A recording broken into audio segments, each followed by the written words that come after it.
All right. So as we are filtering in here, Angela, do you see the Haggadah screen?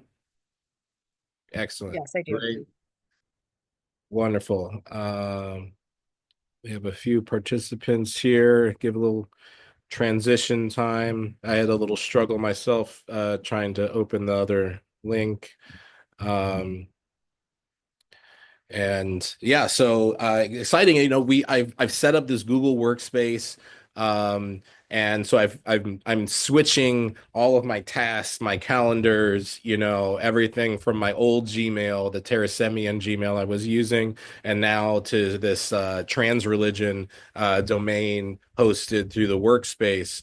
Um, and the more I do this, I keep finding little hiccups and bits and things that can change over. So certainly can, I think, improve the calendar invite on the Seder, so it opens easier for everyone. And I realized that the invitations aren't even matching, so I need to update the group, to better, kind of manage who's invited to which events, because I noticed that they weren't exactly the same as well in here. Um, yeah, so just to let's see. And then yeah, the electrical fire at the ashram last Wednesday, just really upset everything, as well. And it's like the worst. It's the nicest time of the year, and then to have be displaced, from over there while they um mitigate that situation.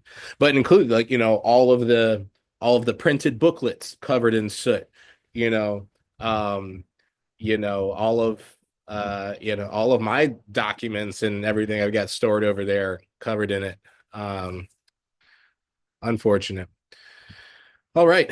Well, um, we will begin here. The Terasem Haggadah, the Freedom Seder. We celebrate on March 10th for Terasem.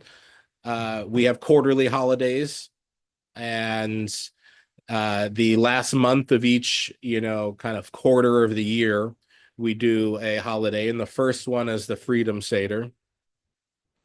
Let's see how we can advance slides here the best. There we go. Well, who is Terasem?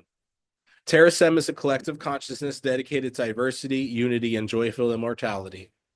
Terasem is all of us gathered at this Seder table. Terasem means earth seed.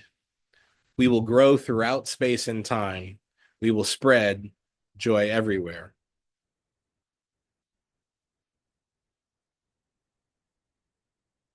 What is a Freedom Seder? And what is a Haggadah? See, Lynn has not joined us, but she was, just asking this question. Seder is the Hebrew word for order. A Seder is a ceremonial meal that occurs in a set order. Each part of the meal helps us to remember the awfulness of slavery and to appreciate the nature of freedom. It is especially important to share the Seder with children. The Freedom Seder is inspired by a 3,000-year-old Jewish ceremony to commemorate freedom from Egyptian slavery. The Freedom Seder expands on the Jewish tradition. More diverse aspects of freedom are contemplated. Haggadah is the Hebrew word for to tell. A Haggadah is a booklet that tells a story about freedom. The Terasem Haggadah tells us a story of many diverse freedoms. Now, in our online capacity, not sitting around a table, we will, in fact, not enjoy the meal described, but we will talk about the ceremonial aspects of those items.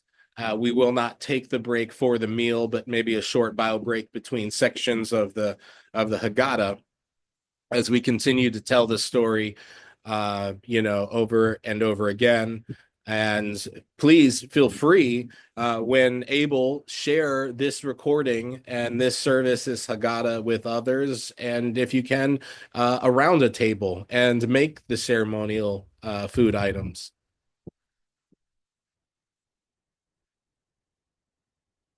I'm on the next page. There we go.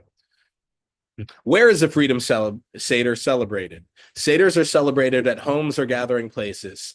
Terasem centers are meant to host Freedom Seders. Friends and family are always invited.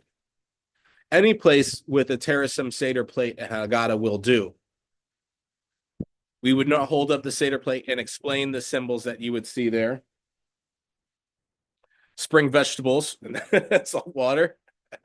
We are here by the beach. Apples and honey. 4 pizzas of matzah with haroset, mashed nuts, apples, and cinnamon. A piece of paper money. These are symbolic pieces on the Terasem Seder plate. When is the Freedom Seder celebrated? Freedom Seders are celebrated by Terasem on March 10th of each year, following a solar year calendar. We start at sundown with the lighting of 2 holiday candles. As we light the holiday candles, be thankful for our togetherness. Sing, chant, be happy. The Jewish Seder, known as Passover or Pesach, occurs based on the lunar calendar. Originally, Passover was a springtime holiday. To honor this memory, let us all now eat a green vegetable dipped in salt water. The new growth vegetable symbolizes our hope that new freedom springs forth from this Seder. The salt water symbolizes our tears for those who lack even the freedom to celebrate this Seder.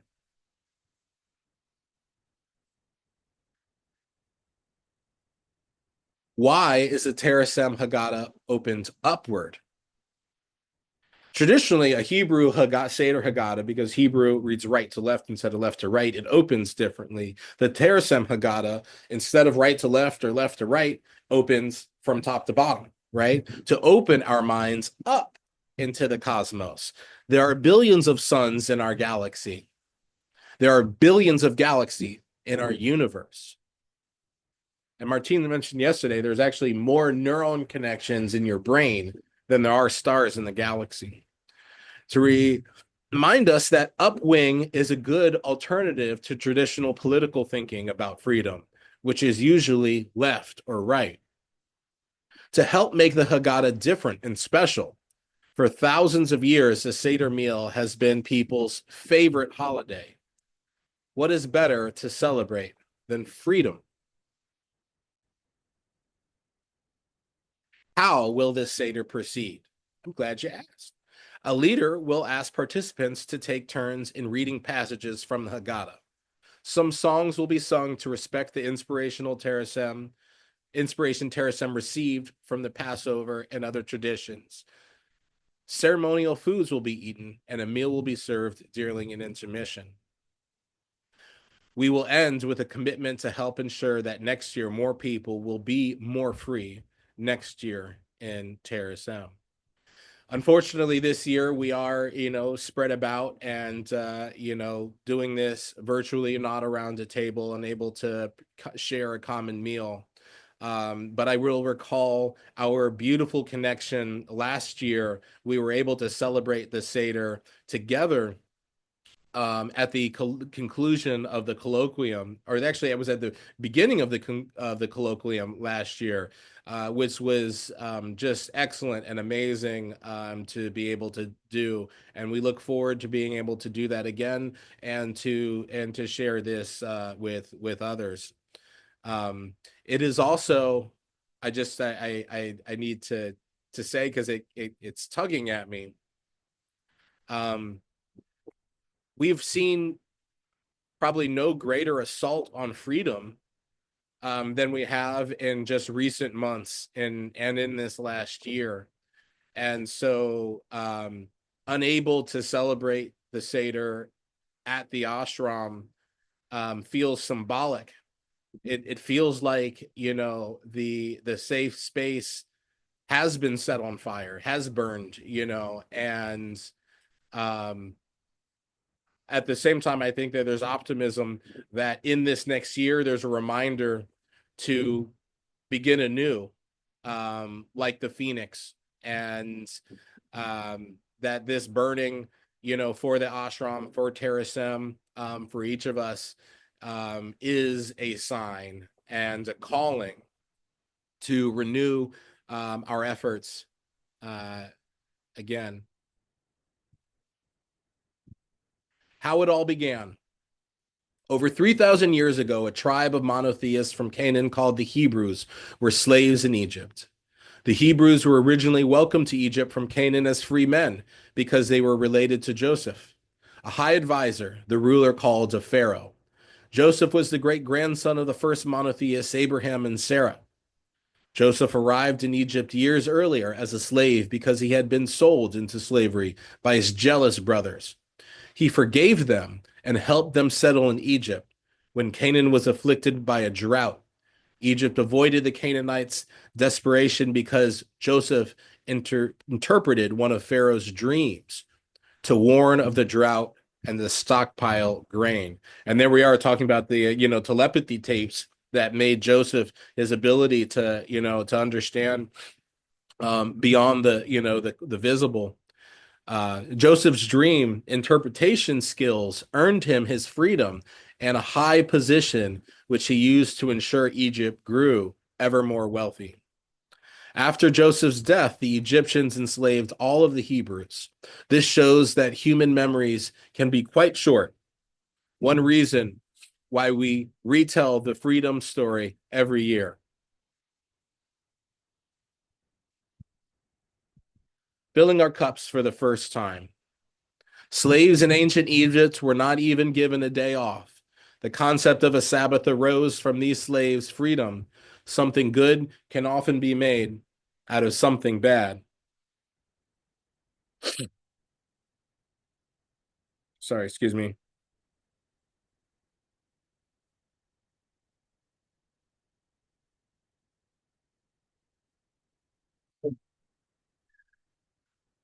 They also had very little food and water. In gratitude for our Sabbath, our health, our water, our love, and our instinct for justice, let us drink to life, which in Hebrew sounds like l'chaim. If you got coffee, Angela, you can drink it for us. That's all the cup. Yeah. A freedom leader's start. The Hebrews grew so numerous, the Egyptians began to fear them. Pharaoh ordered firstborn Hebrew sons killed as a population control. A Hebrew baby, Moses, was floated down the Nile in the hope that he might be saved by an Egyptian family. The Pharaoh's daughter saw him floating and raised him as her own. Moses learned of his ancestry and empathized with the Hebrew. One day he lost his temper and killed a slave driver for whipping an old Hebrew man who was too weak to work further. Moses escaped to the desert and lived a good life as a shepherd.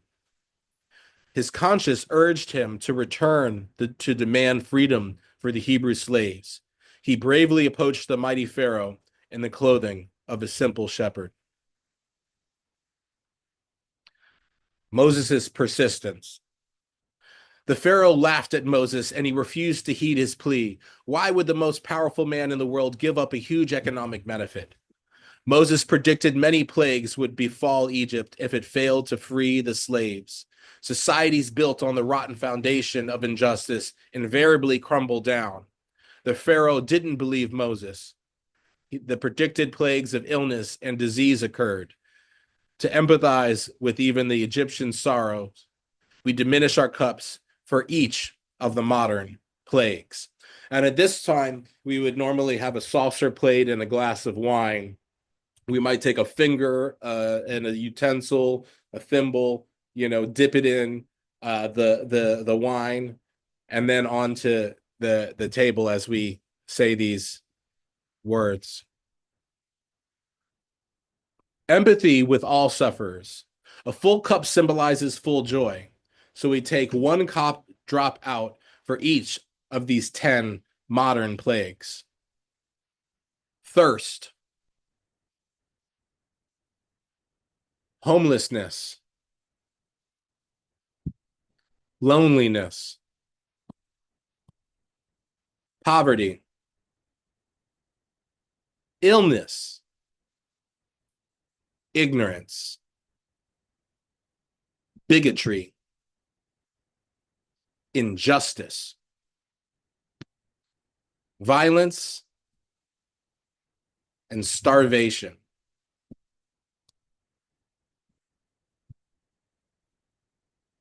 Then we fill our glasses a second time. This time we fill our glasses in gratitude for all those who made our freedoms possible. Give thanks for the gifts of billions of souls and share gladly with others your lifeline. Taking, drops out of our glass, for the suffering. And now we remember gratitude. We understand gratitude fills our cup again. Even in the suffering of our enemies, even the suffering of our enemies needs to be respected. Their pain is our pain, for we are all part of the same Terasem consciousness. Wow, it's pretty windy here. Most who suffer are innocent victims of happenstance or manipulation. Let us all work toward the day when there is no pain and suffering for anyone. L'chaim, to life. Drink up.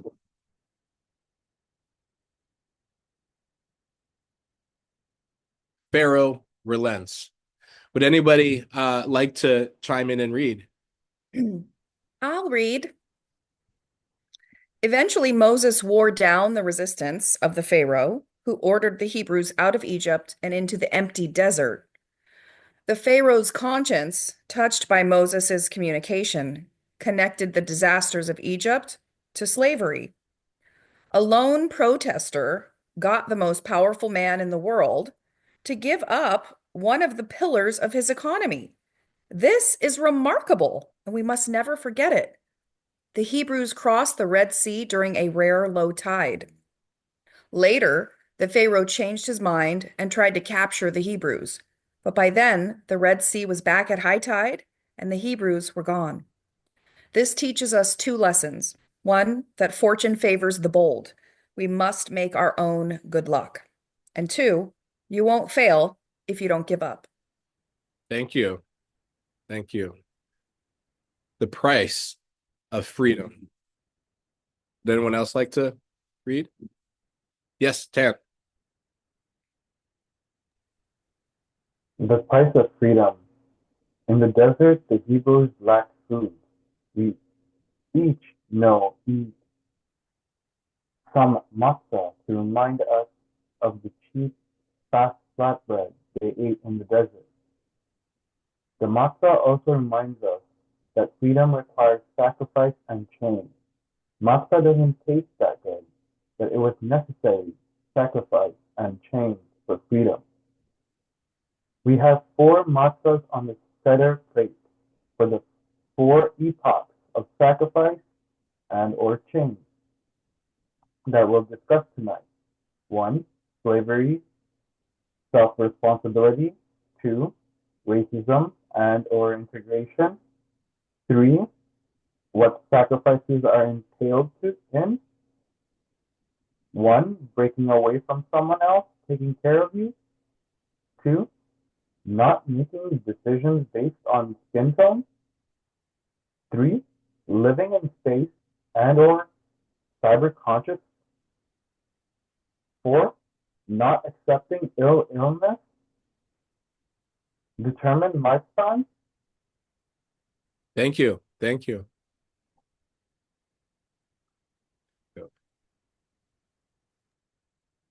With each new freedom comes new responsibilities. Without Egyptian technology, the Hebrews didn't know where to go.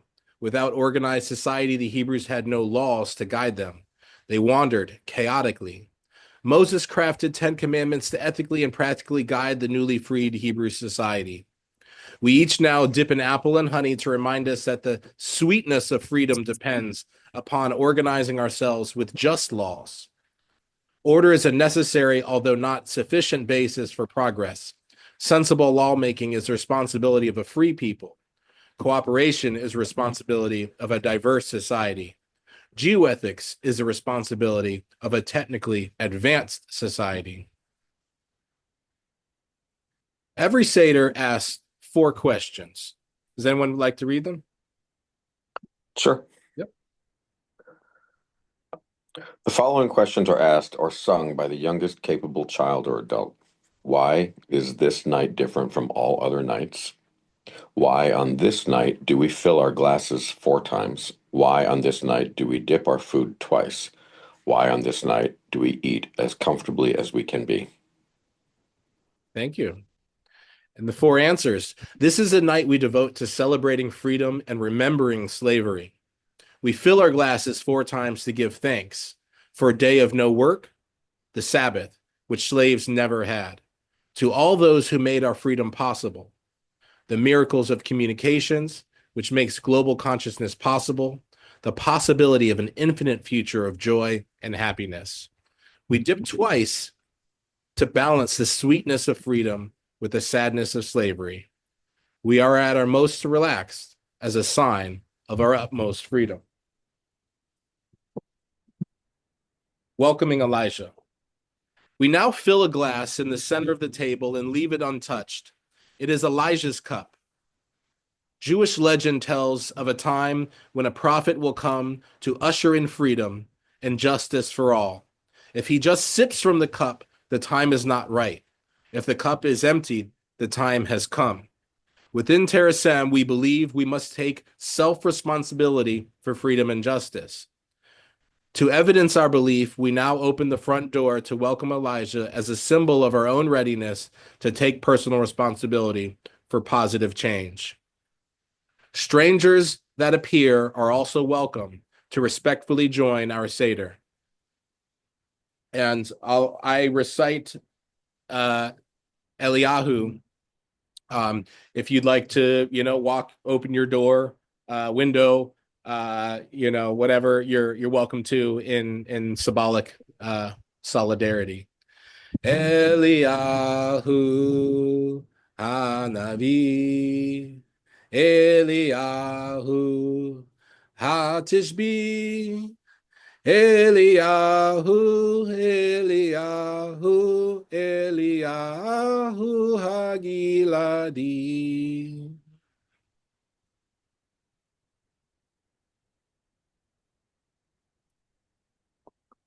Slavery and the fight for freedom continue.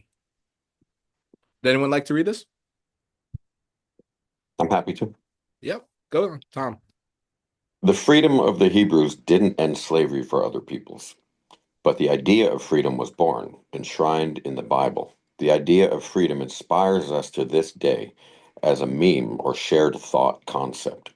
Until very recently, slavery was an accepted part of human society.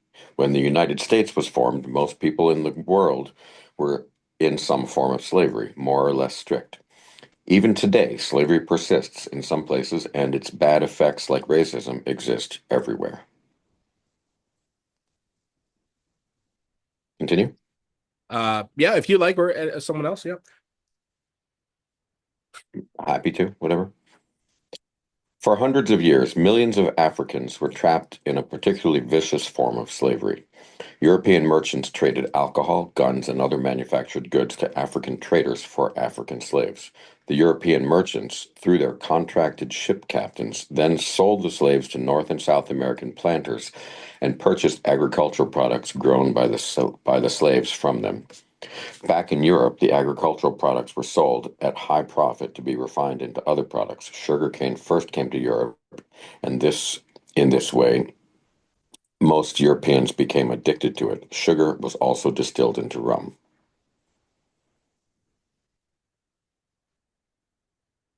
The concept of human rights was unknown. Huge fortunes were made off of African American slavery. Caribbean planters were the technology entrepreneurs of their day. Slave ship captains were admired. Yet those who made the money found they had brutalized their own souls. They lived in constant fear. Many of them died awful deaths from vengeful slaves and diseases. Their legacy poisons relationships among their descendants 400 years after the slave trade began. African American slavery teaches us that no amount of money is worth the degradation of the human spirit. The paper money on the Seder plate symbolizes this lesson, and as you pass it around, tear it up into pieces.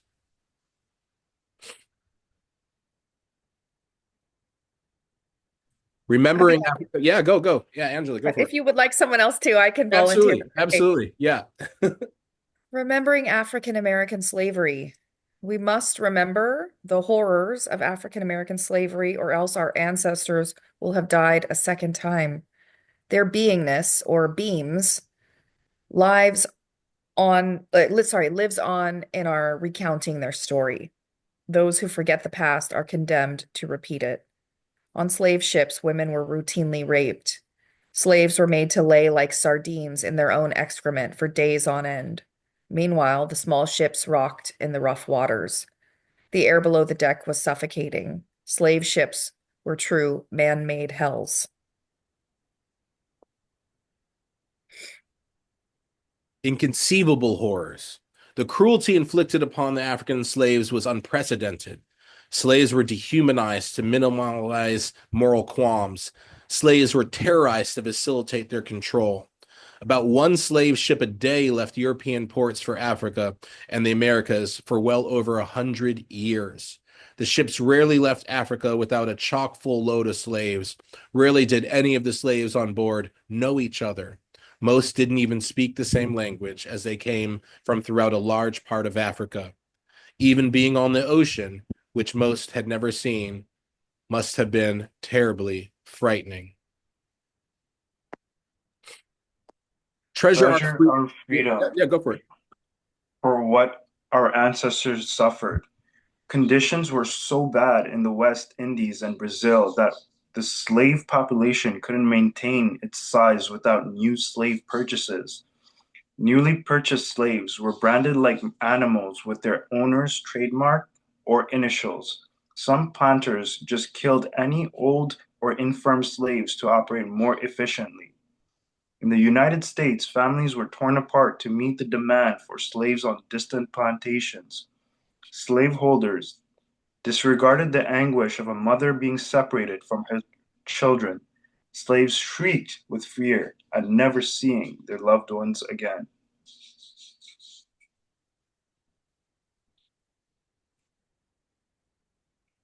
The first nail in slavery's coffin came from Clarkson. From age 26, Clarkson led efforts to get England to ban the global slave trade. His 16-hour-a-day campaigning against slavery would take him by horseback on a 35,000-mile odyssey, from waterfront pubs to an audience with an emperor, from the decks of Navy ships to parliamentary hearing rooms. More than once, people would threaten to kill him, and on a Liverpool pier, in the midst of a storm, a group of slave ship officers would nearly succeed. His effort, wrote Alexis de Tocqueville, was absolutely without precedent. If you pore over the histories of all peoples, I doubt you will find anything more extraordinary.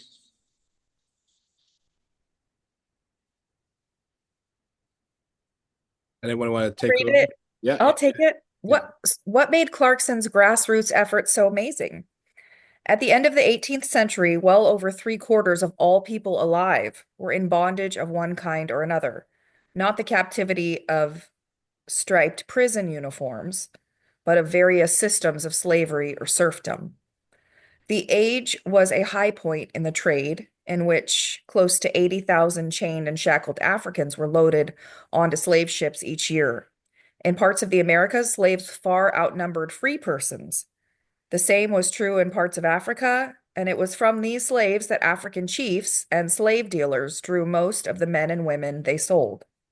In India and other parts of Asia, tens of millions of farm workers were in outright slavery, and others were peasants in debt bondage, as harsh as any slave was bound to a plantation. In Russia, the majority of the population were serfs, often bought, sold, whipped, or sent to the army at the will of their owners. I'll keep going if you want. Yeah. No evil is too entrenched to be changed by determination.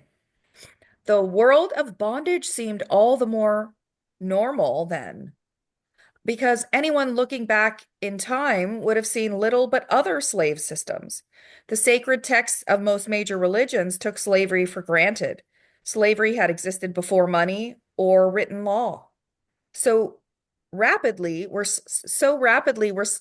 slaves worked to death, above all on the brutal sugar plantations of the Caribbean, that between 1660 and 1807, ships brought well over 3 times as many Africans across the ocean as they did Europeans. The Atlantic was a conveyor belt to early death in the fields of an immense swath of plantations that stretched from Baltimore to Rio de Janeiro and beyond. Looking back today, what is even more astonishing than the pervasiveness of slavery in the late 1700s is how swiftly it died. By the end of the following century, slavery was, at least on paper, outlawed almost everywhere. The anti-slavery movement had achieved its goal in little more than one lifetime. To celebrate this achievement, let us eat matzah a second time, but now loaded high with haroset to symbolize the fruit of our ancestors' determination to replace oppression with freedom.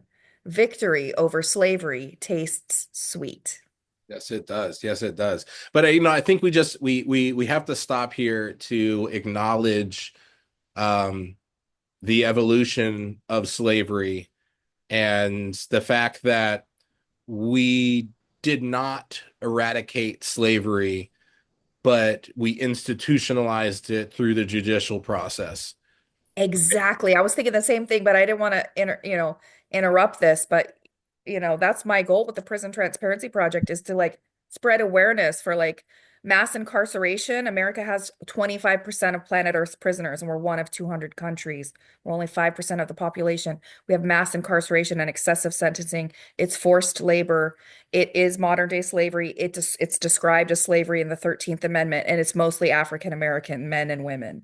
It is modern day slavery, and it's for the profit of private industry and government people. It still exists, and we don't talk about it enough. No, no, we don't. That's why we need, more of this. Yep. Alada Equiano was essential to the birth and growth of the anti-slavery movement. Alada was captured in Africa as a child and raised in the Caribbean as a slave. He managed to save enough money to buy his freedom twice and retired to England to write the first best-selling book against slavery. On the most trifling occasions, slaves are loaded with chains.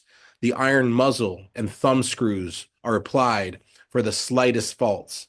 I've seen a Negro beaten till some of his bones were broken for only letting a pot boil over.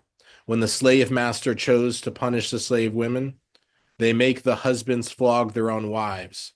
It is surprising that usage like this should make them seek a refuge in death from those evils which render their lives intolerant. And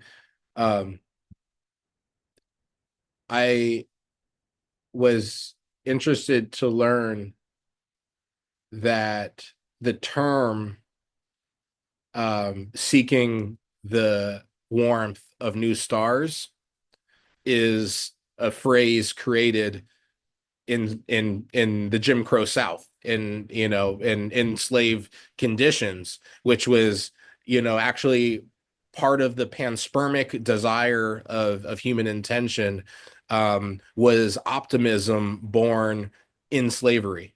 So I think it's incredible that we owe much of our human desire to seek new stars, to the, yet hopeful, hearts and minds of enslaved peoples.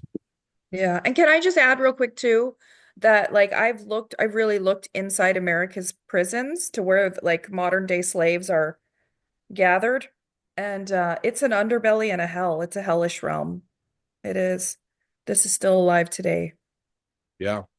A lot of used logic to turn the British public against the slave trade.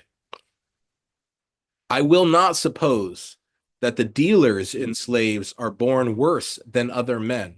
No, it is the fatality of this mistaken avarice that it corrupts the milk of human kindness and turns it into gall. And had the pursuits of those men been different, they might have been as generous, as tender-hearted, and just as they are unfeeling, rapacious, and cruel. Surely this traffic cannot be good, which spreads like a pestilence and taints what it touches. When you make men slaves, you deprive them of half their virtue. You set them in their own conduct, an example of fraud, rapine, and cruelty, and compel them to live with you in a state of war. Alada died a wealthy man, leaving an estate worth $100,000, all earned from multiple editions of his self-published book. He also invented the book tour.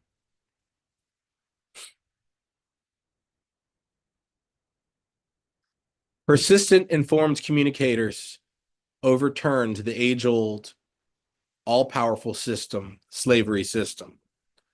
Slaves have rebelled throughout history, but the campaign in England was the first time a large number of people became outraged and stayed outraged for years over someone else's rights. For 50 years, activists in England worked to end slavery in the British Empire, and their success meant a huge loss to the imperial economy. The abolitionists succeeded because they mastered one challenge that still faces anyone who cares about justice: drawing connections between the near and the distant. The abolitionists' first job was to make Britons understand what lay behind the sugar they ate, the tobacco they smoked, the coffee they drank. Never doubt that a small group of thoughtful, committed citizens can change the world.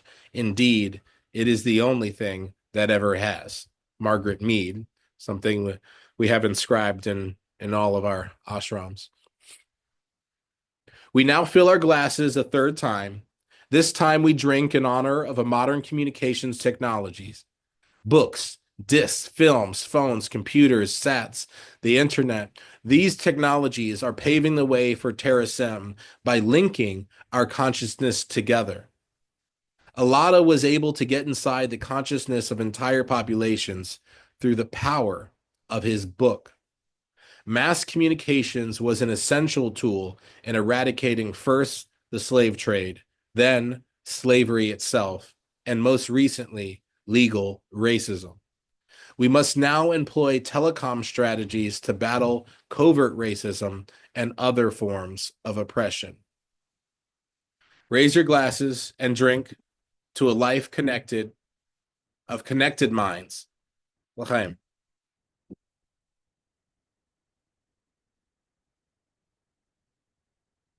Would someone like to read this section? I'm happy to. Thank you. Frederick Douglass did to slavery what Oluda and Clarkson did to the slave trade.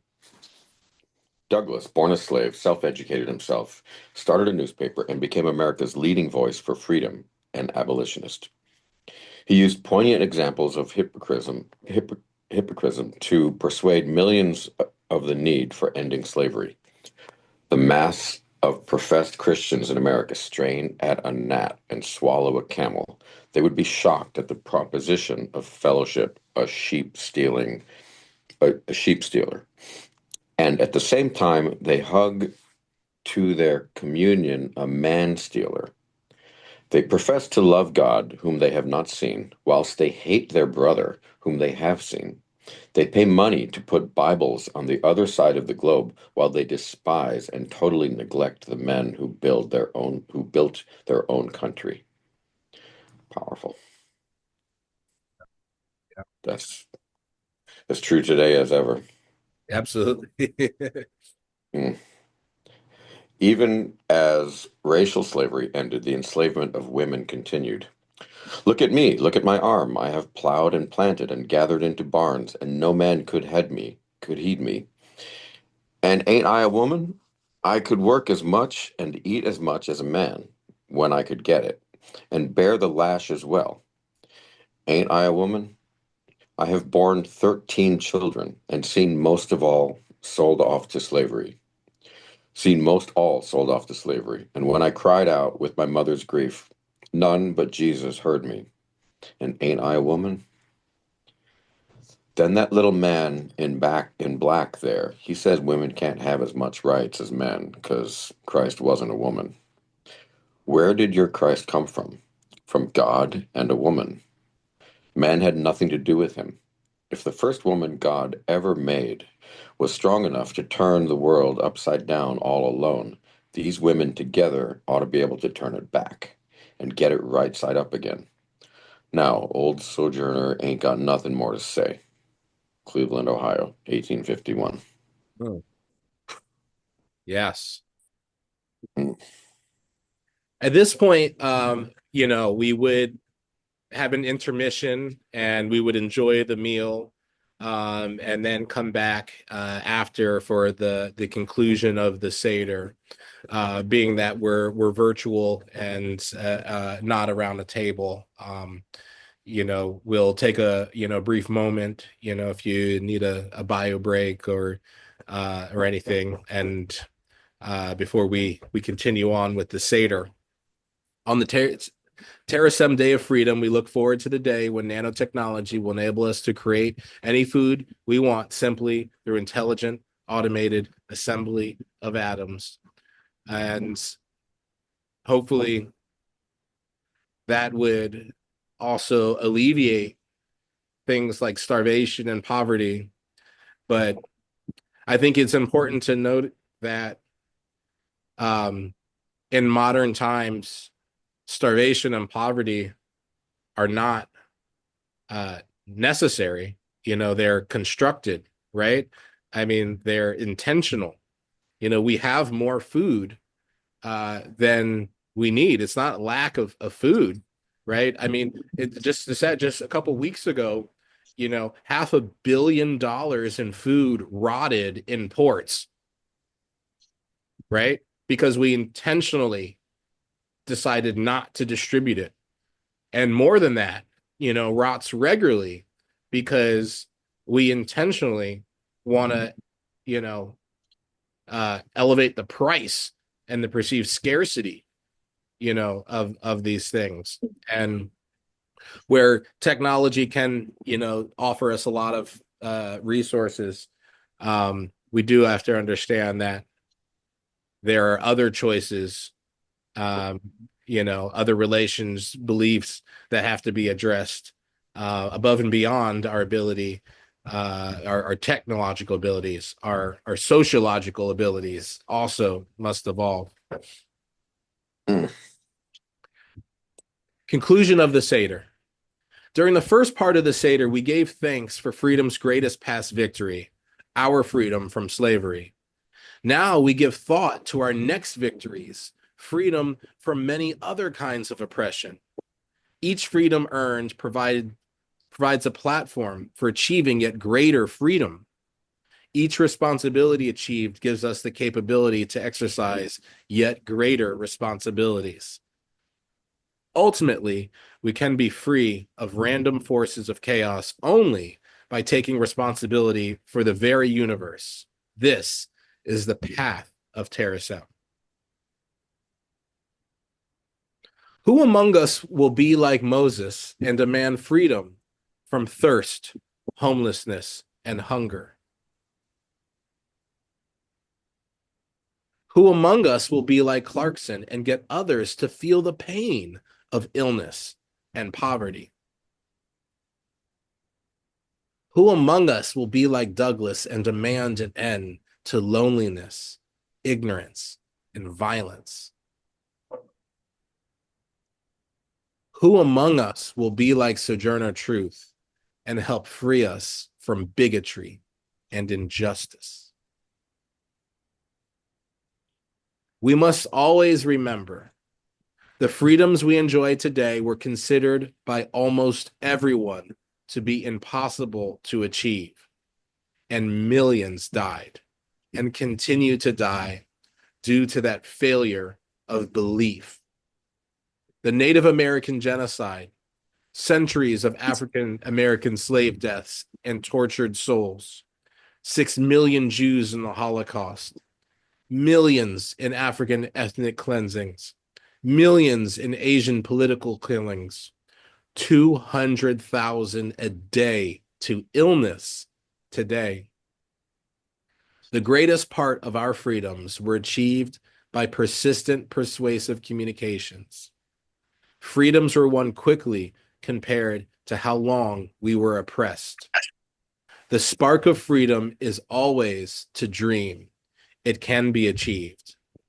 Let's take a minute of meditation to remember the millions of stolen lives.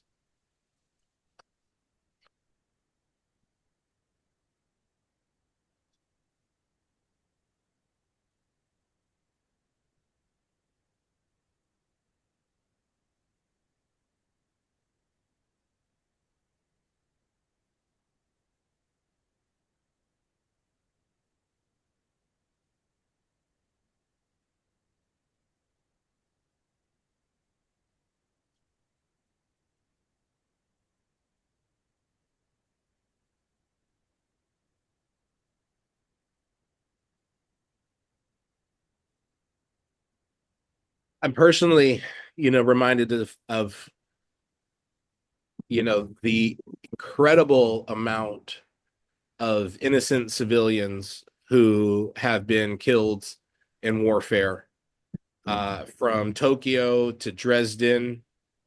Um, you know, we to Kiev today, to Sudan, and around the world, above and beyond, the front lines of warfare. It's incredible. I believe we are on the anniversary of a firebombing of Japan that killed 100,000 people in one evening, 100,000 civilians in one evening.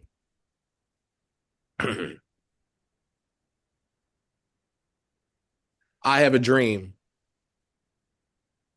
We have come to our nation's capital to cash a check.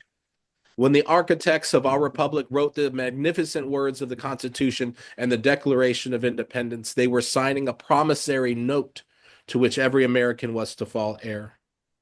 This note was a promise that all people would be guaranteed the unalienable rights of life, liberty, and the pursuit of happiness.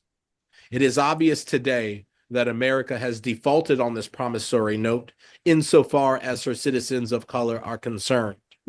Instead of honoring this sacred obligation, America has given the Negro people a bad check, a check which has come back marked insufficient funds. But we refuse to believe that the Bank of Justice is bankrupt. We refuse to believe that there are insufficient funds in the great vaults of opportunity of this nation.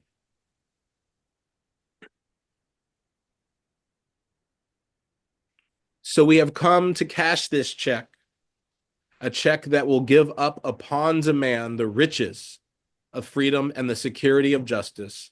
We have also come to this hallowed spot to remind America of the fierce urgency of now. This is no time to engage in the luxury of cooling off or to take the tranquilizing drug of gradualism. Now is the time to rise from the desolate valley of segregation to the sunlit path of racial justice. Now is the time to open the doors of opportunity to all of God's children. Now is the time to lift our nation from the quicksand of racial injustice to the solid rock of brotherhood. I say to you today, my friends, that in spite of the difficulties and frustrations of the moment, I still have a dream. It is a dream deeply rooted in the American dream.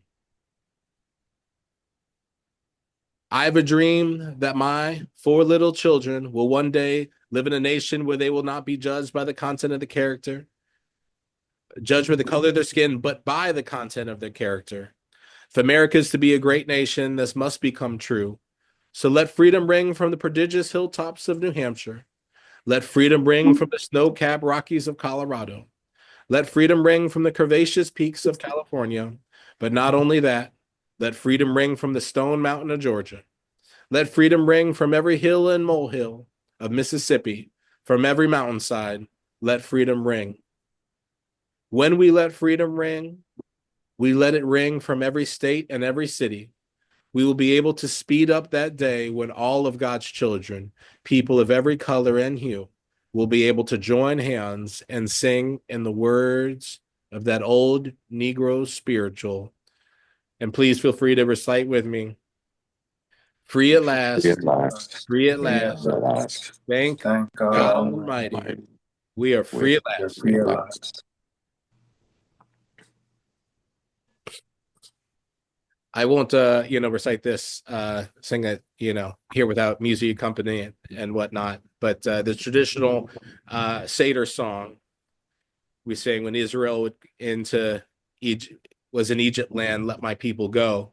This version of it, we've added a refrain when the African slave trade began, let my people be. And is a beautiful rendition. Or maybe I will. Yeah. When Israel was in Egypt land, let my people go.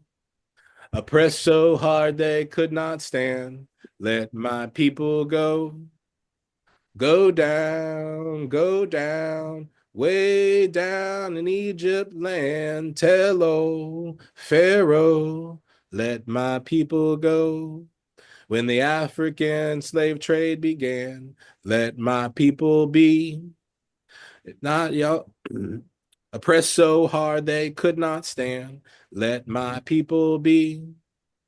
Go down, way down in racist lands. Tell old Jim Crow, let my people be.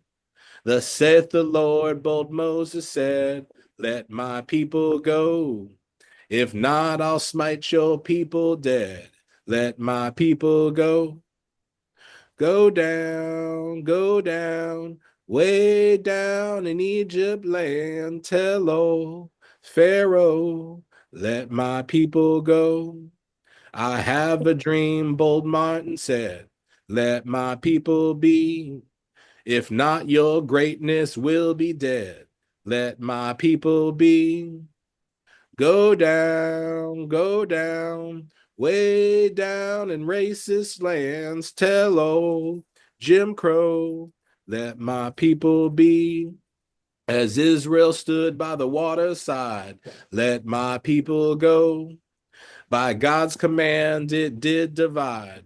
Let my people go. Go down, way down in Egypt land. Tell old Pharaoh, let my people go. As millions march side by side, let my people be. By civil rights they must abide. Let my people be. Go down, way down in Zion land. Tell old Yahoo, let those people be. All right, little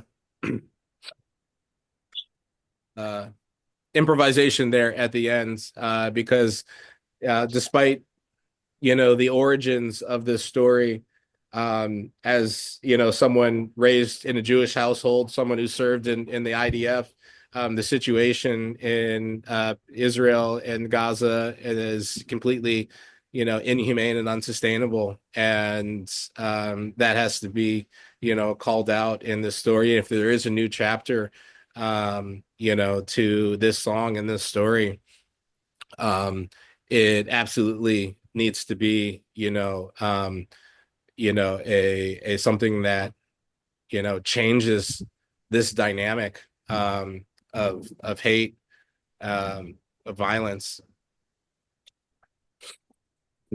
Can you dream that one day people will wake up to the existential dangers of living on Earth and will develop defenses, including to start moving off the planet? Can you dream that one day geoethical nanotechnology provides everyone with enough food, water, shelter, and opportunity to pursue their interest? Can you dream that one day personal cyber consciousness and bio nanotechnology lets everyone achieve true security from illness and catastrophe? Can you dream that one day the right to life and to a good life is accorded to whatever values that right, regardless of their skin tone, species, or substrate? And as we conclude, let us fill our glasses for a fourth time with love. And next year in Terasem, Theodore Herzl wrote, "If you will it, it is no dream." He was referring to the recreation of Israel 2,000 years ago after its dismemberment. He was right. The traditional Passover Seder ended with the pledge next year in Jerusalem, Israel's capital. It was a shorthand way of saying next year, may we be free to celebrate in the land where we first lived as free people. Today, we can say next year in Terasem. This is another way of saying next year, may we be closer to the ultimate collective consciousness that will give diversity, unity, and joyful immortality for all. Everyone, please raise your glass a fourth, final time, and join with me. Just as freedom from slavery was achieved, so will other dreams be achieved. Let us work to do away with all forms of oppression. Let us rejoice next year in Terasem.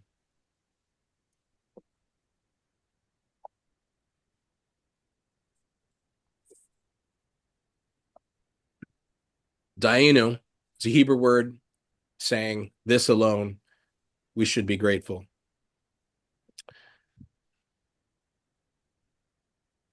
And thanks for joining us. That concludes the Seder for March 10th, 2025, our Freedom Seder. And everyone for participating, thank you, especially, on this Monday morning. I know it's there's a lot of conflicts for time and attention, and often in the state of the world of scarcity, and fear, we seek to fold inwards, on ourselves, but we are here all over, spread out quite all over. Joining and retelling this story. And I thank you all for being here. Welcome, any, comments that anyone, has, or, stay for some conversation. I'll quick add, some background to this, that this Seder, as much of Terasem, did develop out of family customs, for us. So, we operated a Jewish household in my upbringing. And so the Passover Seder was always part of that.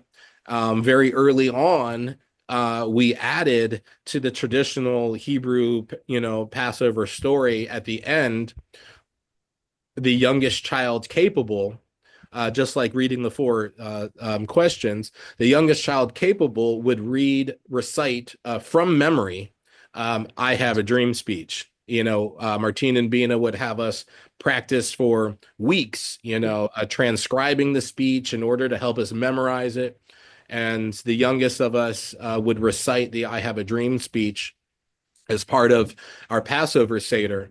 That eventually added to became a new Haggadah, which incorporated more of the themes of African American freedom from slavery, as you saw in this Haggadah, which again is, I would say, probably version 3, version 4 of where we began by adding the recitation of the I Have a Dream speech at the end of our traditional family, Passover Seder.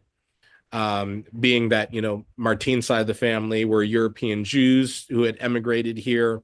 At the same time, very interestingly, my European Jewish side of the family took part in a large migration and came to the United States at the same time that the African American side of my family was going through what we call the Great Migration, which is actually the largest intrastate international migration, right? No, tens of millions of people fled the Jim Crow South, moved to Chicago, to Los Angeles, San Francisco. It's actually one of the largest migrations, in recorded history, and something we don't speak much of. But both my African American family and my European American family were part of massive migrations and found themselves, in Los Angeles in the 1920s. Um, and that is part of both of our stories, which, intertwined to become, the Terasem story and the background of this Haggadah as we know it. So thank you for taking your time to participate, in the retelling of this important story. And now more than ever, I think that this Seder needs to be retold, because we are reliving too much of this story in too many of the same places, right? I mean, in Israel, in America, my family came from Ukraine, right? The European side came through Odessa, right? So it's like every place that the history, they fled, we're seeing the same conflict again. So I think that's momentous. And it's particularly meaningful for me, who literally would be here, talking to myself, to retell this story, has someone to share it with. And I hope and thank you for helping me share it with others. I loved it. I was there last year, in person, and I loved it then, and I loved it again today. And thank you, Gabriel, for sharing about like your personal like perspective with all this and your lineage. I feel similar, believe it or not, even though like I'm super white and Caucasian and European, my family has also had so much suffering and trauma because of dysfunctional systems of self-organizing. Like the vast majority of my genetic inheritance is Spanish from Spain, Iberian, and my family had to flee Spain, I think in the early 1900s or something like that, because there was a civil war, and they went to Cuba. And then communism took over, and like it was very hostile. Like people were being killed in the streets. There was a lot of poverty and dysfunction. And then my mother, as a 10-year-old child, became a refugee immigrant to the US by herself. She didn't know anybody, didn't speak the language, and that was like a severe trauma. Gave my mom a lot of mental illness. And so I didn't really get to have a normal mom because of the trauma of that experience. And so even like for a privileged white woman like me, when I look back on my family, like there's so much trauma because of the way we have chosen to self-organize and allow so much harm to be normalized rather than like go, wait a minute, like how can we rethink what we're doing here and make it work for everybody and stop harming each other, which is a lot of what drives my work today. Like how can I help influence? How can I tell the stories? How can I communicate? How can I go to social media or write things or speak somewhere and like remind people that like we can be more intelligent, more humane, more loving, and that's what we need to fix our world. Like Jesus said, I'm not religious. I grew up in Christian schools until I was 18, so I heard a lot of these stories about Moses and the slaves and all that. And what people have done under the banner of Christianity and other religions that were well intended is really disgraceful. Like what human beings have done in the name of Jesus Christ was like so like Trump stands for, Christian, like he touts like he's Christian, but if you look at his philosophy and his ethics, it's not what Christ talked about at all. Love and forgiveness and unity and so Anyway, I'm not religious, but I love Jesus because his message, like he was so wise and ahead of his time. Like I believe he was part alien and part human, sent here to tell us something we needed to hear because we're part of a cosmic being, and all the hate here, I think, is emanating out into the cosmos and causing harm. And until we figure this out, like until we can design systems for human flourishing based on this idea of love, and not romantic love, but like the kind of love Jesus taught, where like you just treat other people like you want to be treated. Because if you don't do that, then there's all these domino effects of never-ending suffering and hatred and otherization. And that's the problem. So we need to instill love into our systems and rethink how we self-organize and design a world that's intended to reduce human suffering and enhance human thriving and animal thriving and artificial intelligence thriving, and like all life forms everywhere. Geoethics, it's a weird world we're in. It's very strange. It's a weird multiverse, but it's also like such a magical experience that we can impact and influence. Like we can have impact on how our future goes. And so that's part of what this Freedom Seder like reminds me of is like, oh yeah, like small groups and individuals can pivot the narrative and rethink things. Like we can use our intelligence mixed with our good hearts to fix our world. We can. That's what I'm trying to do with the Modern Polymaths Institute. Like how can we organize to rethink self-governance on planet Earth so that we're a one species, one team, not 200 governments that are all warring and fighting, or the in-groups and out-group bullshit that's so caveman. Like our diversity enhances us, Yeah. makes us more robust and but we like tear each other apart for being different. Like we can enhance our thinking by listening to perspectives different from ours. But we've done this thing where like if you're different then you're wrong and you're other and you're scary and I'm going to dehumanize you. And it doesn't even make sense. And it's harming our world. So, yeah, I really love this freedom stuff. Thank you. We need Yeah. it. Yeah. Well said, all of it. You know, all of this stuff we're experiencing, we're processing all kinds of bad news and challenging stuff lately, especially. It's really concentrated. And for me, I struggle with trying to figure out, like, well, it all comes down to capitalism for me.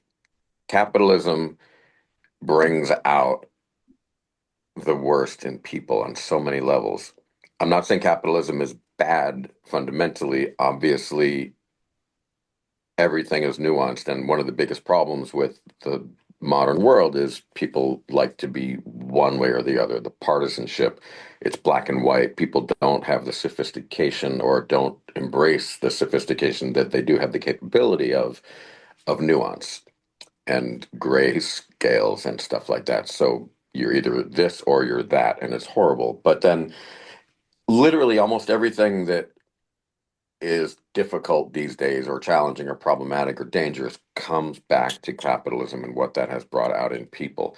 Now, obviously, there are very beautiful sides to capitalism. For example, Martine's life and all the money she's made, which has allowed her to bring all of the beautiful things into the world that she has.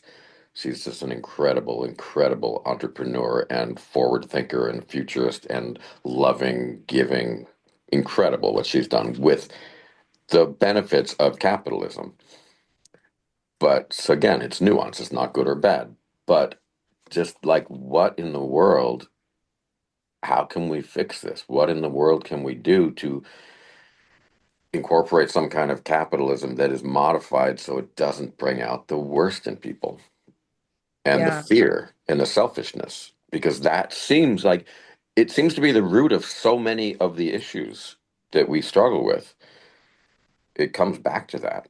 It's the way the world is built up. It's the system of rewards. It's the ideology. It's all based on who's making the most money. And now this country is being treated like a business rather than an organization that is supposed to be taking care of the people. I mean, the government, with Elon Musk and all the stuff that's going on with the sort of ignorant and heartless stripping of VA benefits and everything else. I mean, it's nauseating because we're just being treated like the only thing that matters is money. Yeah. Yeah, Can I? and it's Oh, go absolutely, ahead. Go yeah, ahead. yeah. Sorry, I I hear that, and it's I capitalism is a should be a process, not a value. And I think that that is really where we get lost in that, right? So I'm a big fan of social capitalism, right? Where, you're building goodwill like in your relationships, right? And I think capitalism, is probably just a somewhat of another word of how we interact and cooperate. But the problem is value system, right? Right. And so when you look at capitalism as a value system, it creates, I would say the scarcity, dynamic, and we get, we end up, at the worst nature, of ourselves, where, we, are doing the things that we see now, right? And we are trying to, get the lowest bottom line, on the relationships that bind and uplift each other, right? Which is what the government is stands in for, which is all that exchange, into a market that, instead of necessarily housing a homeless person, in your barn or whatever, you pay taxes to a system that, feeds into that. And now everybody, is, as well, not everybody, but in essence, what we're trying to minimize, our liability to the communal good, which is, what I see happening. And in fact, if we had different values, we would exercise capitalism differently, right? And like if we valued waste, right? We wouldn't be creating all this plastic nonsense and these, pollutants. There is other ways to go about it, but we don't value those, and so they're not priced into the ecosystem of it, and we're making horribly unsustainable, decisions and letting good food go to waste because, we think those people need to lift themselves up by their bootstraps, or, the 80% of the world's population living in urban systems to just go farm their own food, like that's, a practical, outcome, of anything. But absolutely, I I think that where we all see this issue, is that capitalism has become an end instead of a means. And I don't think as we'll ever get away from, a market, because I think a market is defining, a characteristic of humanity. But we certainly have to readjust our values, of who we ask, opinions of, and how we value things. Because until the lifespan of nuclear waste, coal ash, and microplastics is priced into the production of the product, we are, in fact, really not operating a free market. And instead, we are handing, our future generations, an inheritance check that is marked insufficient funds. Good point. Yeah, it's so true. The systems and the institutions and the governments we have are the modern day slave makers, in my view. Like it's a new form of slavery, like the slavery of indebtedness, like our governments have allowed predatory lending to be rampant. Like think of all the people who have student loan debt that will just never get out of debt their whole lives, and they'll work hard. And like there's so many working poor. Like a lot of people work and they can barely make it in like undesirable living conditions. And it's because capitalism has become psychopathic, because it's all about maximizing profit and like siphoning wealth up. And so it's creating like a slave a group of modern day slaves in a new way. Um, because it's about maximizing profit rather than helping people. Like the point of any business or government should be to help make the world a better place. But it's not that. That's not what it is. It's to make certain people's lives easier at the expense of others.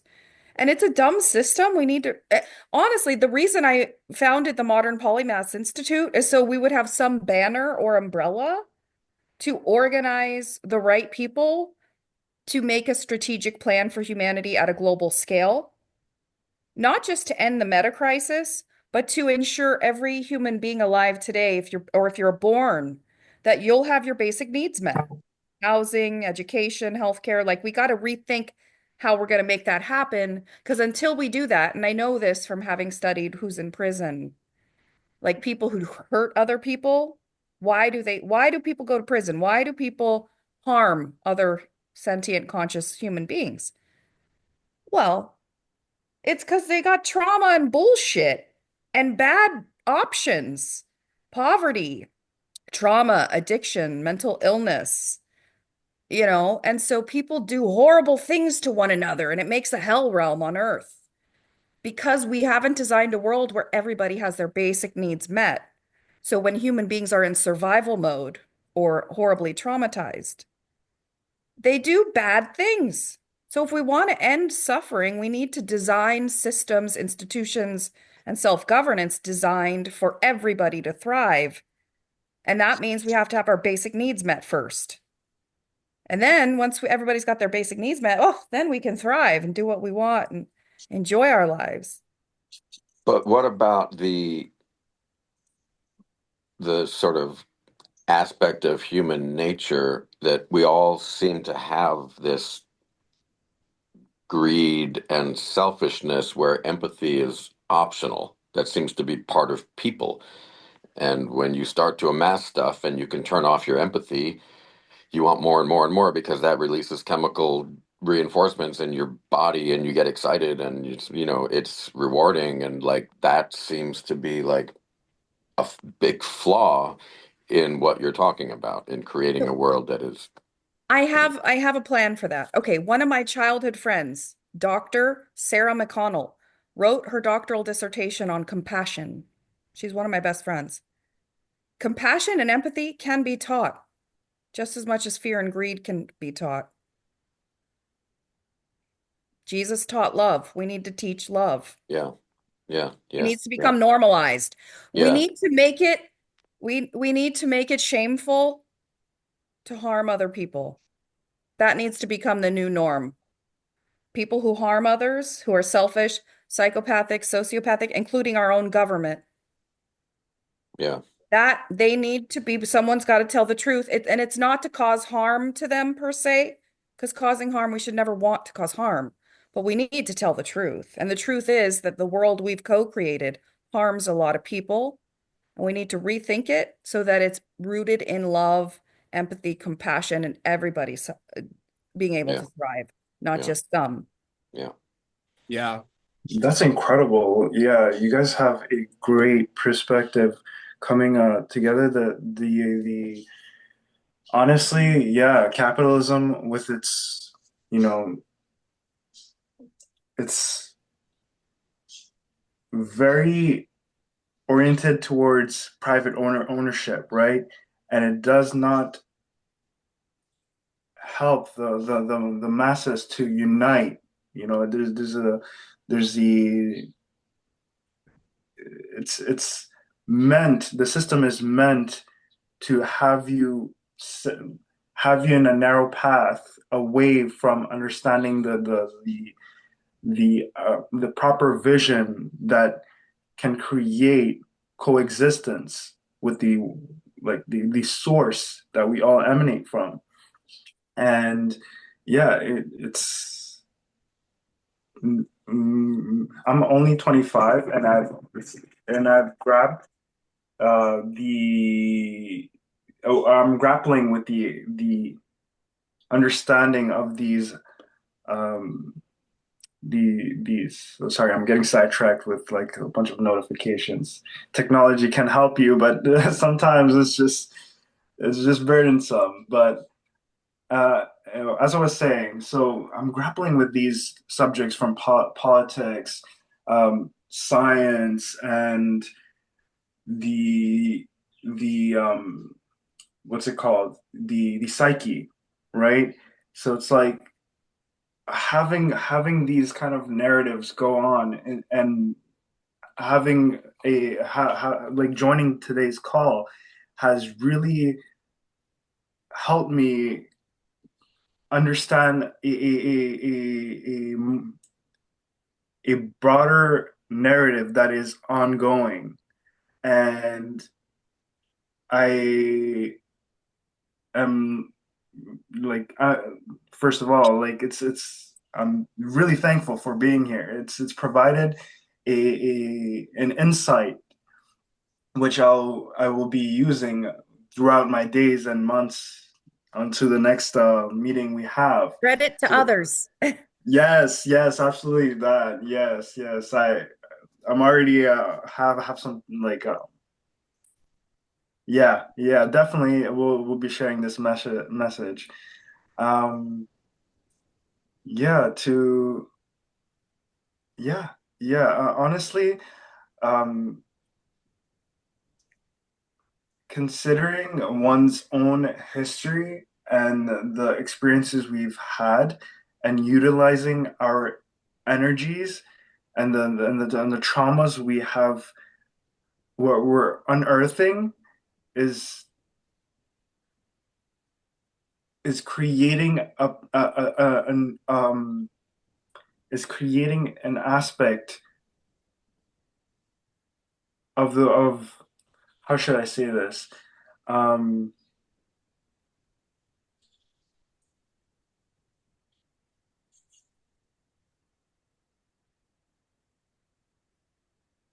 so one thing that I've come about with my experiences so far is that I'm very prone to anxiety. Now, Me these too. these this generation that I've grown up with, I can see that in my peers. It's incredibly widespread. And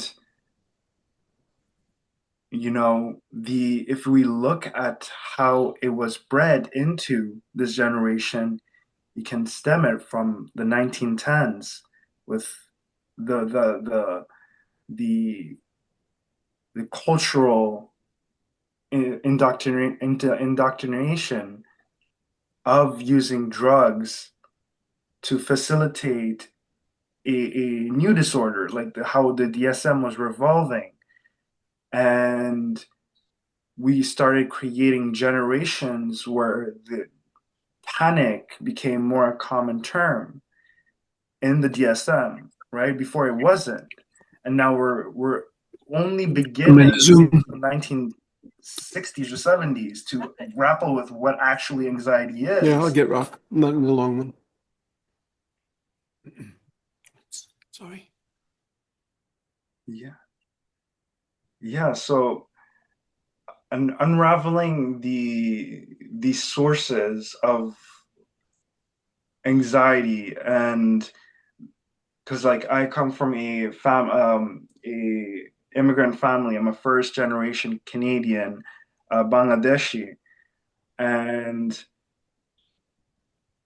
I've witnessed certain parts of how people don't get along, and also people from the DSM and like I'm a victim of pedophilia, right? And these these narratives stay with us. And in order to heal them, it's an incredibly arduous task because not only do you want to expunge the remnants of it in your body, but also see a brighter future ahead, not for the mirror you shine out, but also for the others, right? And yeah, Joining today's call, I've been able to really, really make some great connections in my own sense of being, and the personal vision building aspect to this changing body and this changing psyche towards other dimensions of being.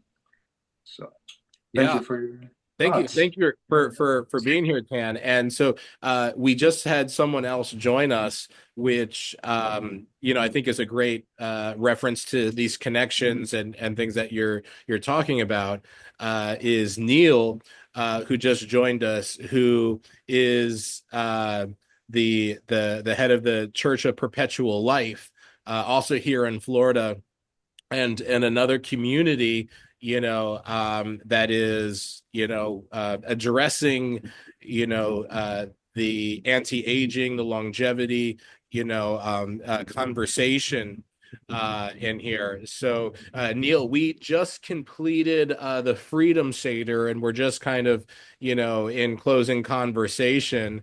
But Tan, who's speaking with us here, this was his first time attending. He found us through the Don't Die app, and I think he would actually be very interested to hear more about the Church of Perpetual Life.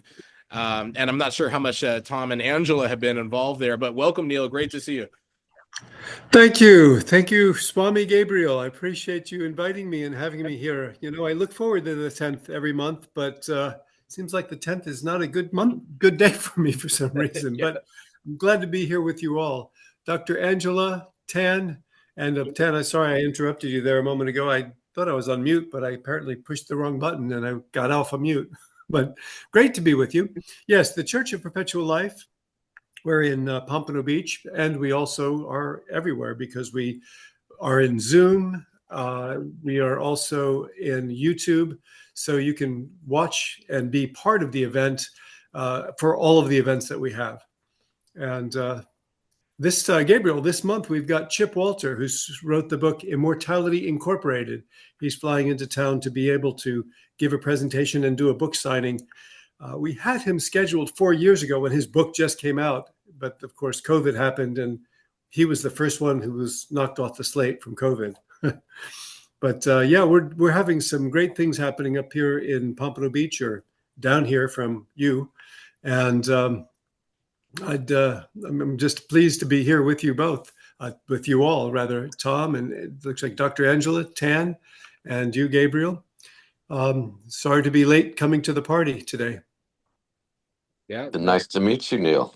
I didn't know about the Seder today, so I pushed some things. I came for the Terasem 10 o'clock, and here we are into the afternoon. And I unfortunately do have to run to my day, but this has been invigorating. It's wonderful to connect with you all, and yeah, lots of love. I've got to run, but I'll see you soon. Excellent. Thanks Hope for to see staying you, so Tom. long, Tom. Thank you. Thank you so much. Tom. Bye bye. So Yeah. what I'll do for you all, I'll put in the chat box simply the website for the church. And for those of you who are wondering, what is a guy from a church doing here today? It's not your normal kind of a church. So I would say maybe half of our members are atheist, agnostic, certainly humanist, because we're a transhumanist church. And we are a gathering of people that are super longevity minded. We're not a Bible-based church. In fact, our prophets are Nikolai Fedorov, the Russian cosmist, as well as cosmology of Russia. He's like the founder of that, I think. And Arthur C. Clarke, the science fiction writer, who is seriously a prophet of the future, who saw the future and wrote about it. And so one of the things we'll embrace at Perpetual Life is super longevity, the idea of having youthfulness, being 30 years biologically, but chronologically 130 years is not only our dream, but our mission. And we're working toward that end. And we embrace cryonics, we embrace AI, we embrace all technologies that can help people live a better, more fulfilling, joyful, happier life. I just downloaded an audiobook by Arthur C. Clarke. I'm going to check him out. Cool.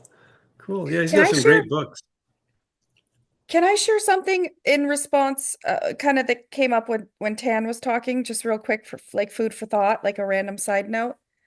Because you mentioned 1910 and it made me think of like, some of our history in the past 100-ish years really can help explain like how we got here today. Like how do we get so fucked up?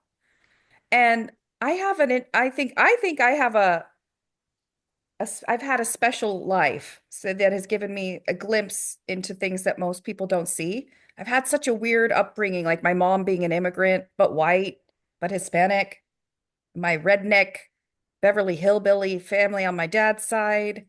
And I grew up living with my redneck truck driver, beer drinking dad and his parents.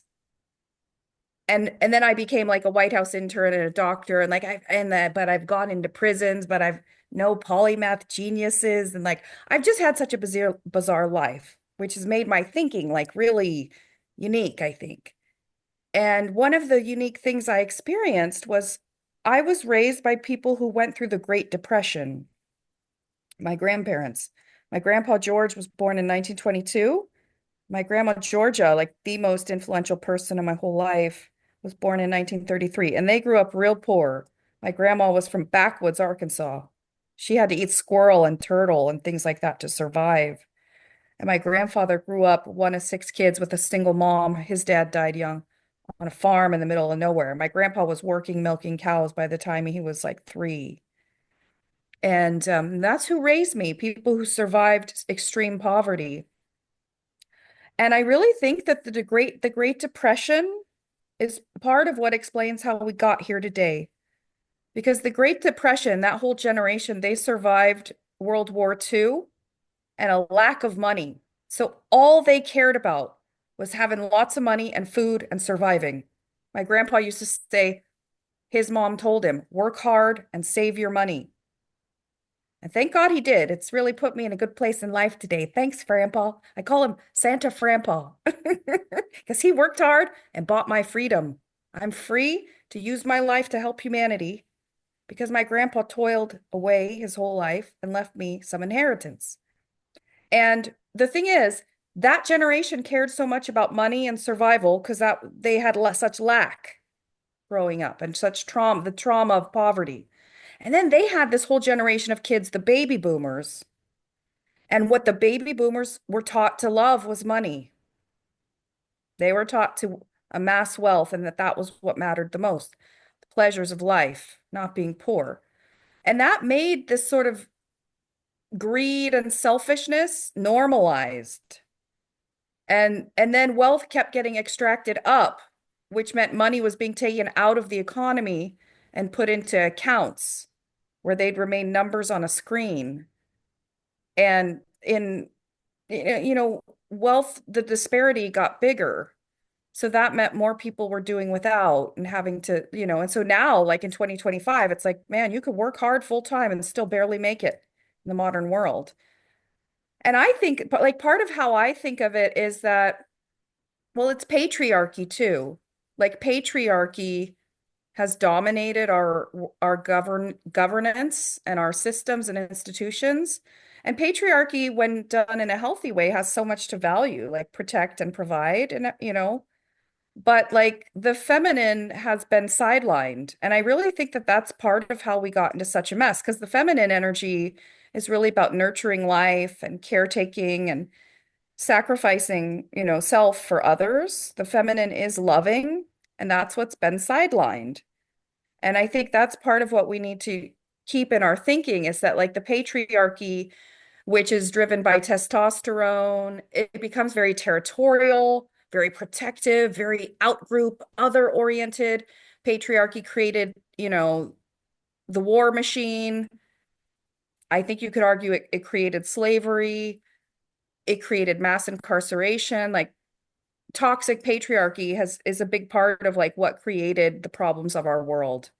No offense to any men, it's not you guys personally, but it's the values and ethos that need to be addressed. And I think we need more feminine energy to balance it out, It's gotten really lopsided.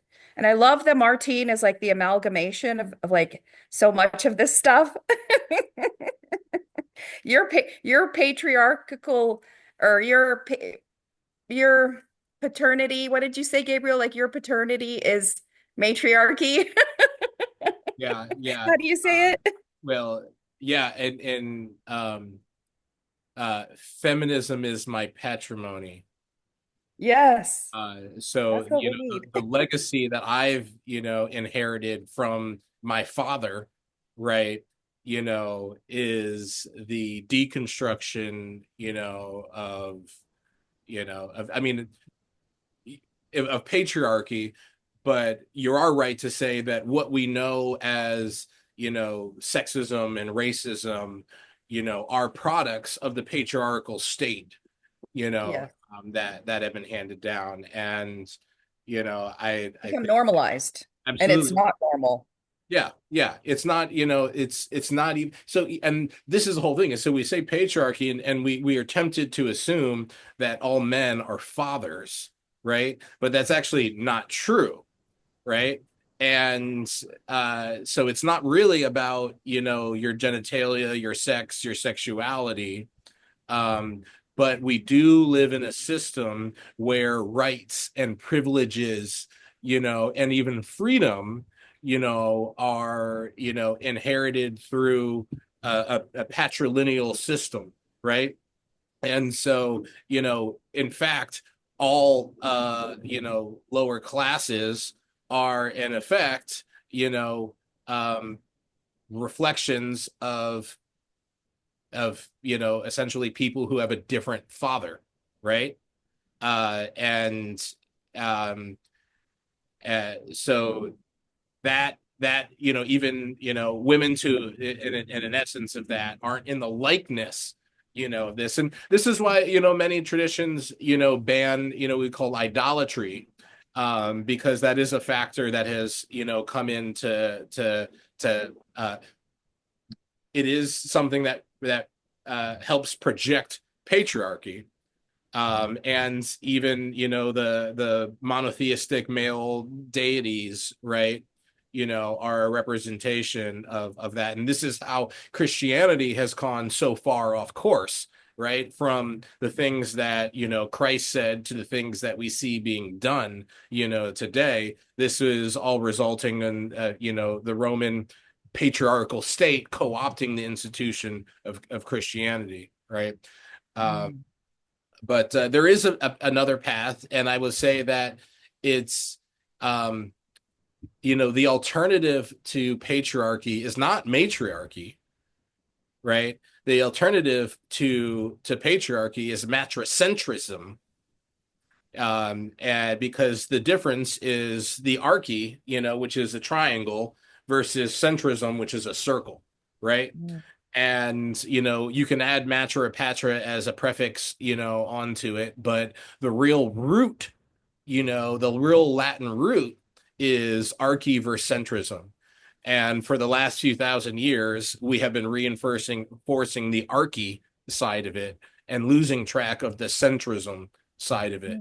Mm. And that's that's my thesis from this experience, that we need to return to a focus on the centricity, and less so focus on the archy, because you can replace matriarchy with patriarchy and it's still going to have the same structural component to it. It's power. Oh, it's still power over, which Absolutely. is the big part of the problem is this power over mentality rather than like a shared centrist sort of model where everybody can be equal.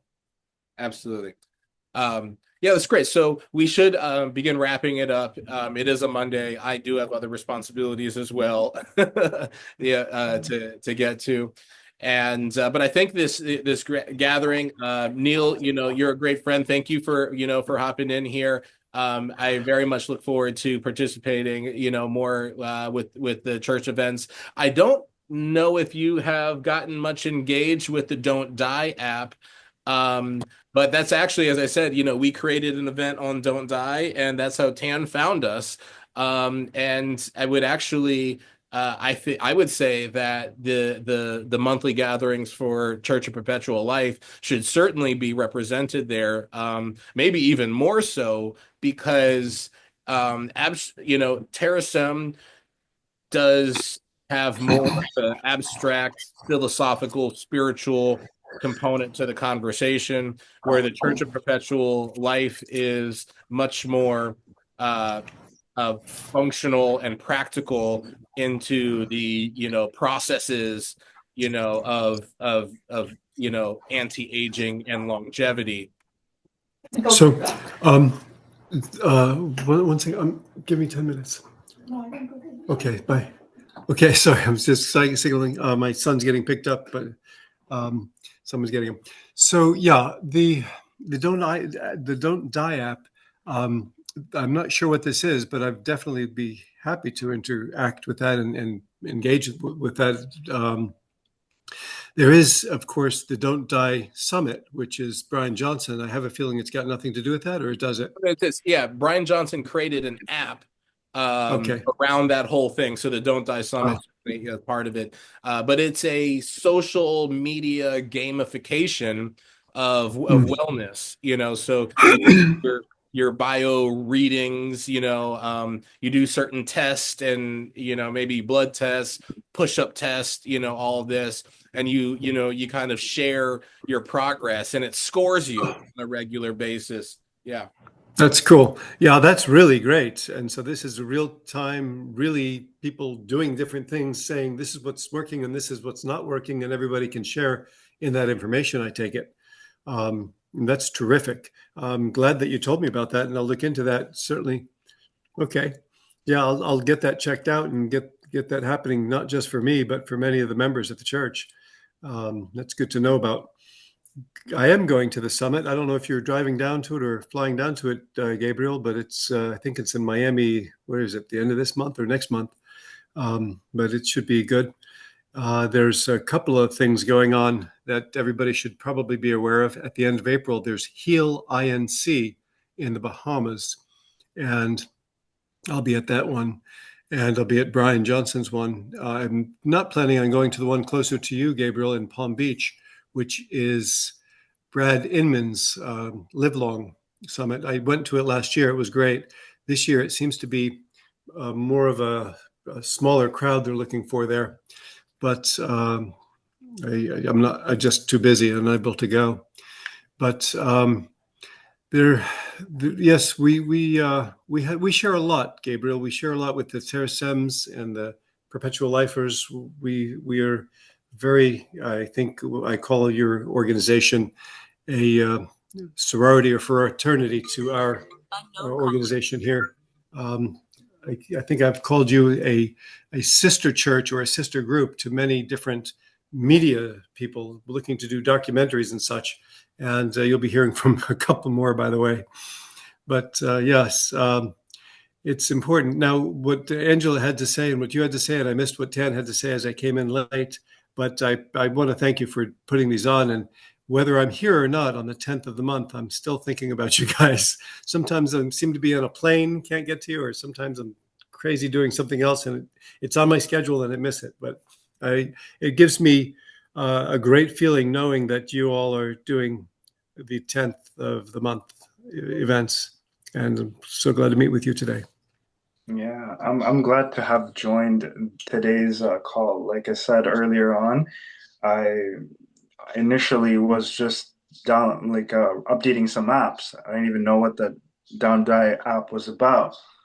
First thing I got on was like, okay, I need to go out on a morning walk, and I found the RSVP for today's call, and it led to our 3-hour conversation here, open discourse. So I'm really happy I joined, and yeah, I look forward to next Thursday or next month's Thursday. Yeah, it's in my calendar, and I hope to meet you all then.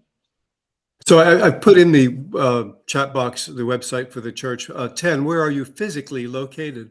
In Toronto, Canada. Okay. Sorry about the problems with the tariffs right now. It's not something that I had hoped for. And then also, Dr. Angela, are you still with us? Yeah, I'm here. May I ask I, where you're located? I'm originally from California, been living near Washington, D.C. for the past 20 years, but I'm currently in the New York City area, cat sitting Oh, for my brother. oh, very nice. Yeah. Very good. Well, I hope that you'll both connect with me so that I can stay in connection with both of you as well. Yeah. Are you on LinkedIn? So one No. of my people do the LinkedIn for me, but the best way to connect with me is simply by sending me an email and saying hi. If I may share Oh, my email sure. with you. Yes, please do. I'll send you an email so you'll have my contact info. Excellent. There you go. So I'm in Stop that old chat age. box as well. Stop old age at AOL. That's Yeah, the I've been learning easiest. about mitochondria. There's whole universes down inside us too. It's not just up out there. Yes. There's whole universes down. Yep. We got to understand those ones too. Yeah. What Yes. what I am is an amalgamation of many beings. We have to take care of our lower beings if we want to live forever. Important to take Absolutely. care of the base work. That's right. Excellent. Tan, I also sent my email in the chat. Feel free to, just send me a connection email, and I'll make sure you're connected with the rest of our resources. You may or may not be aware of in there. But absolutely, this has been, just a wonderful morning. Neil, you may not have heard, we had an electrical fire in the ashram last week. And Oh so man. the building, fortunately, will survive, but temporarily the inside is completely covered with black soot from the fire. Oh, Yeah, it's a bit heartbreaking, and I've been, kind of a little displaced, in my routines, uh, and then again, with this being, a Monday, everything going on in the world, super busy, I came, into this morning with, not the best, mindset, feeling rushed, feeling, concerned, again, who will show up, who will be interested, and so many preoccupations, on my mind. But just now feeling very glad, and gracious, for the time, the connection, and you know so it's just it's just great, to do, and a cherry on top, to have you join us right here at the, as we're concluding. Yeah. Gabriel, I realize you're concluding and you've got lots to do with that fire, but let me share something with you, if I may, something that may help you to set intention for all of you, something that I came across just this past weekend. Let go of the ways you thought life would unfold, the holding of plans or dreams or expectations. Let it all go. Save your strength to swim with the tide. The choice to fight what is here before you now will only result in struggle, fear, and desperate attempts. To flee from the very energy you long for, let go, let it all go, and flow with the grace that washes through your days. Whether you received it gently or with all your quills raised to defend against invaders. Take this on faith. Take this on faith. The mind may never find the explanations that it seeks, but you will move forward. Nonetheless, let it go, and the waves' crests will carry you to unknown shores beyond your wildest dreams or destinations. Let it all go and find the place of rest and peace and certain transformation. So today, let it go. All that you're dealing with that electrical fire. I'm Yeah. sorry you guys have to deal with that. I didn't know about that. I hope that it works out for you. I know it will. And one more just for Dr. Angela. Go in and in. Be the space between two cells, the vast resounding silence in which spirit dwells. Be sugar dissolving on the tongue of life. Dive in, and deep as you can dive, be infinite, ecstatic truth. Be love conceived and born in union. Be exactly what you seek, the beloved, singing yes, tasting yes, embracing yes, until there is only essence and all of everything expressing through you as you go. Go in, and turn away from nothing that you find. I love that. Thank you for your time. Thank you. Beautiful. Right. That was so fun. Thank you. Yeah. Everybody, looking forward to seeing you soon. Have a good day. Cheers. Bye, everyone. Have a great day, everyone. Take care.